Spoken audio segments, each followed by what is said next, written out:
সে অবস্থায় বাপকে বলতেছে, মা বিকায়া আবি, ও আমার আব্বা, কেন আমার গলা কাটে না?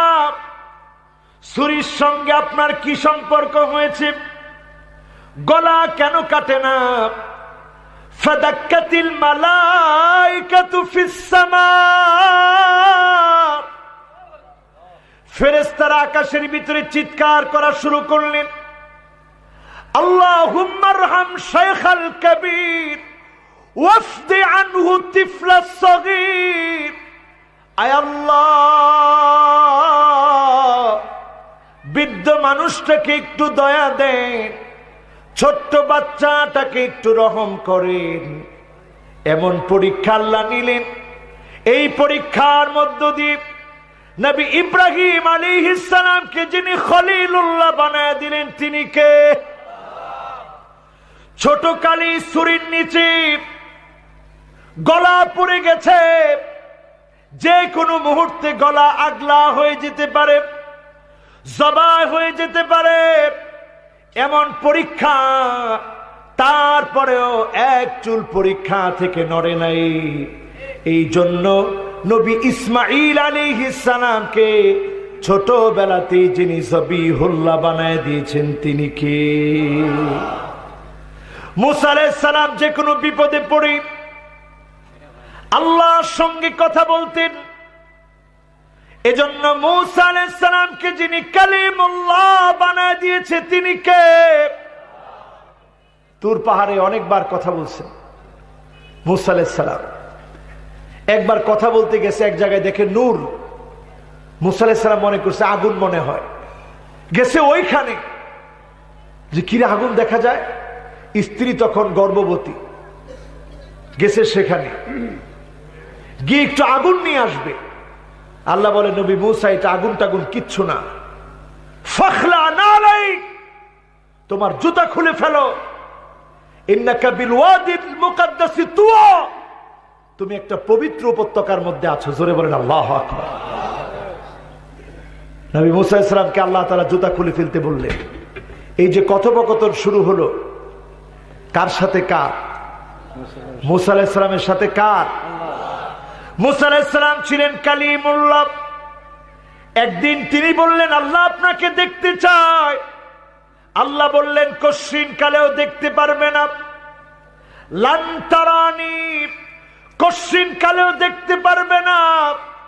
বারবার দেখতে চাওয়ার পরে আল্লাহ যখন সামান্য নূরের তাজাল্লি দিলেন, তুর পাহাড়ের মাঝখানের একটা জায়গা নিজের চোখে আমি দেখেছি, লিমনে জিয়া নামক জায়গা। লিমনে জিয়া নামক জায়গা তুর পাহাড়ের মাঝখানের জায়গা, পুরাটা পুড়ে গিয়েছে।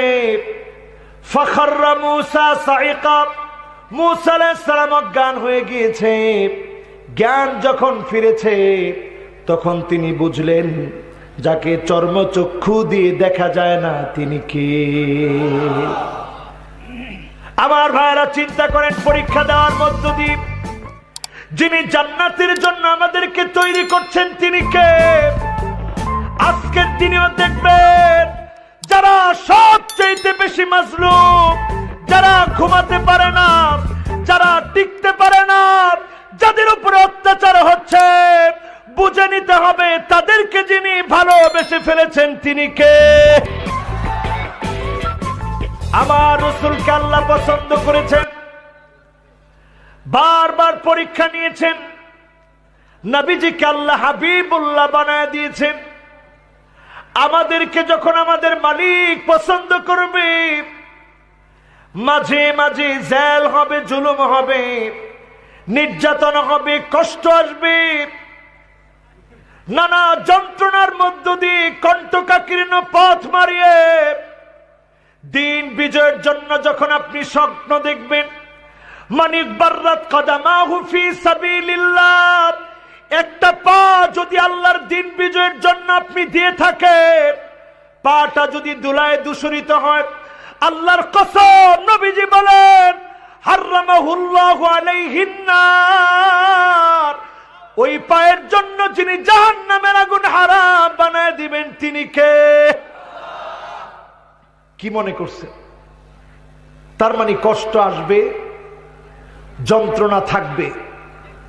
দুঃখ যন্ত্রণা যাতনাকে মারিয়ে এই পথকে আল্লাহ তাআলা কখনোই কুসুমাস্তীর্ণ বানান নাই, ফুল সাজানো বানান নাই। কণ্টকাকীর্ণ পথেই যিনি মুসলমানদেরকে বিজয় দিবেন তিনি কে? কত নাম্বার জানি? কথা কয় না। কত নাম্বার জানি?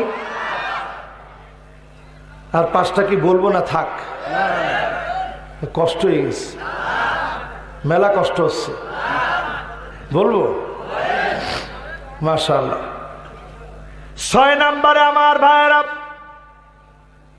ওয়া আনতুম তাকরাহুনান নার, জাহান্নামের আগুন তোমরা সবাই অপছন্দ করো। ওয়ালাম তুরহিবু বিহি, দুনিয়ার আগুন লাগলে যেমন আগুন আগুন আগুন বলে পালাও, জাহান্নামের আগুন থেকে আগুন আগুন বলে তোমরা পালাও না। ঠিক না বেঠি? আপনারা যদি একজন ধরায় দেয় এই পথে যেও না, এটা জাহান্নামের পথ, আপনি বলবেন তোরটা তুই নিয়ে থাক। এরকম লোক আছে না নাই? আরে মুসলমান, অথচ যদি আগুন লেগে যায়, নারী পুরুষ ছোট্ট বাচ্চা পর্যন্ত আগুন আগুন বলে পালায়। এখন আপনি যে খারাপ ভিডিও দেখছেন এটা জাহান্নামে যাওয়ার কারণ। আপনি ঘুষ খাচ্ছেন জাহান্নামে যাওয়ার কারণ। আপনি মিথ্যা বলছেন জাহান্নামে যাওয়ার কারণ। সমাজটাকে ড্রাগ দিয়ে এই মাদকাসক্ত সমাজকে মাদকের আখড়া বানায় দিচ্ছেন, জাহান্নামে যাওয়ার কারণ। জেনা ব্যভিচারের পথকে সহজ করে দিয়েছেন, জাহান্নামে যাওয়ার কারণ। এইভাবে করে যদি আমরা বলা শুরু করি, 1000টা কারণ পাওয়া যাবে জাহান্নামে যাওয়ার, কিন্তু আমরা আগুন আগুন বলে জাহান্নামে যাওয়ার কারণ থেকে দূরে পালাই না। ঠিক না বেঠি? এমনকি এমন গুমরা আমরা হয়েছি, জান্নাতের দিকে ডাকার জন্য যদি আমরা কোনো একটা বই দিই, বলা হয় এটা জঙ্গি বই। আসতে বলেন, কত বড় কপাল পুরো হলে পরে ইসলামের বই, তাফসীর, ইসলামী সাহিত্য, হাদিস সম্বাদ, হাদিস সংকলন, কোরআনের সংকলন, এ জাতীয় কোনো ধর্মগ্রন্থ, ধর্মীয় পুস্তক যখন দেওয়া হয়, তখন যদি আপনি এটাকে জঙ্গি বই মনে করেন, ঈমান ঠিক আছে? হায়রে মুসলমান, জাহান্নামের আগুন দেখে দৌড়ে পালান এখনই সময়।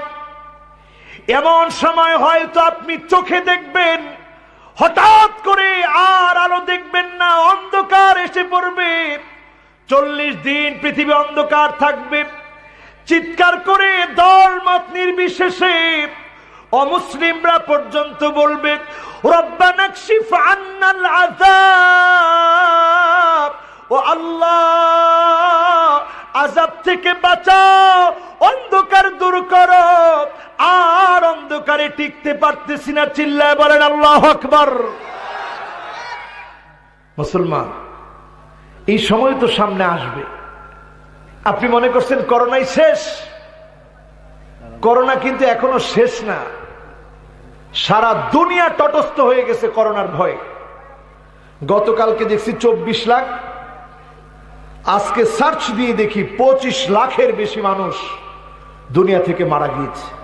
গতকাল দেখেছি 11 কোটি আক্রান্ত, আজকে দেখলাম 12 কোটির উপরে আক্রান্ত। কি মনে করছে? এখন একটা বিষয় ভাবে, এই দেশের উপরে আল্লাহর রহমত কেন? এই দেশের উপরে রহমত এই জন্যে, দেখবেন বাবার একটা সন্তান যদি অসুস্থ হয়, বাবা তার সব সন্তানদেরকে ডেকে বলে, আমার সন্তানেরা, তোদের এই ভাইটারে তোরা ভুলে যাইস না, এটা একটু অসুস্থ, একটু রোগা সোগা, এর একটু মনে রাখিস। আমি তো আর বেশি দিন মনে হয় বাঁচবো না, আমি মরে গেলে ওর খবর টবর নিস। ঠিক যেমনি করে বাপ অসুস্থ সন্তানটাকে ভালোবাসে, ঠিক আল্লাহর কিছু গোলাম হয়তো ইবাদত বন্দিগিতে কম, কিন্তু আবেগ আছে, ভালোবাসা আছে, আল্লাহর কথাগুলো শুনলেই কাঁদে। এই জন্য আমার আল্লাহ বাংলাদেশের মানুষগুলাকে ভালোবাসে। ঠিক নয় কি? কত নম্বরে আছি? মাশাআল্লাহ। কত নাম্বার? লিল্লাহে তাকবীর। মনোযোগ পুরা মিয়াফিল মিয়াস। কত নাম্বার? এরপরে আমার ভাইরা ৭০ নাম্বারে চলে যায়। কত নাম্বার? কয়টা কারণে জানি হৃদয় মরে যায়? কয় কারণ? আমি ভুলে গেছি। কয় কারণ? 10 কারণ। চাচা একেবারে হাত দিয়ে দেখাই দিয়েছে। হুজুর ভুলে গেলে মনে রাখেন। কয়টা? এখন কয় নাম্বারে আছি? কত নাম্বার? 7 নাম্বার। 6 শেষ করেছি, 7 নাম্বারে আছি এখন ইনশাআল্লাহ। 7 নাম্বারে এখন প্রবেশ করব। বলেন ইনশাআল্লাহ। وأنتم تشتغلون بعيوب الناس وتركتم أنفسكم। 7 নাম্বার কারণ হলো মানুষের দোষ ত্রুটি নিয়ে আমরা থাকি, কিন্তু নিজের কত দোষ, নিজের কত অন্যায়, নিজের কত গুনাহ, অধিকাংশ মুমিন নিজের গুনার খবর রাখি না। ঠিক না বেঠিক? এটাকে বলে আত্মসমালোচনা। আত্মসমালোচনা কারা কারা করেন একটু হাত তুলেন তো দেখি। মাত্র একজন হাত তুলছে। আত্মসমালোচনা একজন করেন? আত্মসমালোচনা করেন না আপনারা? রাত্রে ঘুমানোর সময় চিন্তা করেন যে আল্লাহ কয়টা অন্যায় করছে আজকে, আল্লাহ তুমি মাফ করে দাও। এমন আত্মসমালোচনা কারা কারা করেন একটু হাত তুলেন তো দেখি। ও পিছনে আছে আলহামদুলিল্লাহ। আত্মসমালোচনা করবেন, রাজি আছেন? আত্মসমালোচনা তো অনেকে বুঝেই না। ও ভাষা বুঝেন না, তাহলে কিরকম করে বললে বুঝবে? নিজের কর্ম ই করা আর কি, ব্যাখ্যা করা। হ্যাঁ, নিজের অন্যায়টা স্মরণ করবেন, এটার নাম আত্মসমালোচনা। ভালো কাজ করলাম না খারাপ কাজ করলাম। কত নাম্বার? 7 নাম্বার। এরপরে আসেন 8 নাম্বারে আমার ভাইয়েরা। ওয়া আনতুম তাকুলুনা নি'মাতাল্লাহ। আল্লাহর নিয়ামত গুলা তোমরা খাও। ওয়া লাম তাশকুরু লাহু, কিন্তু আল্লাহ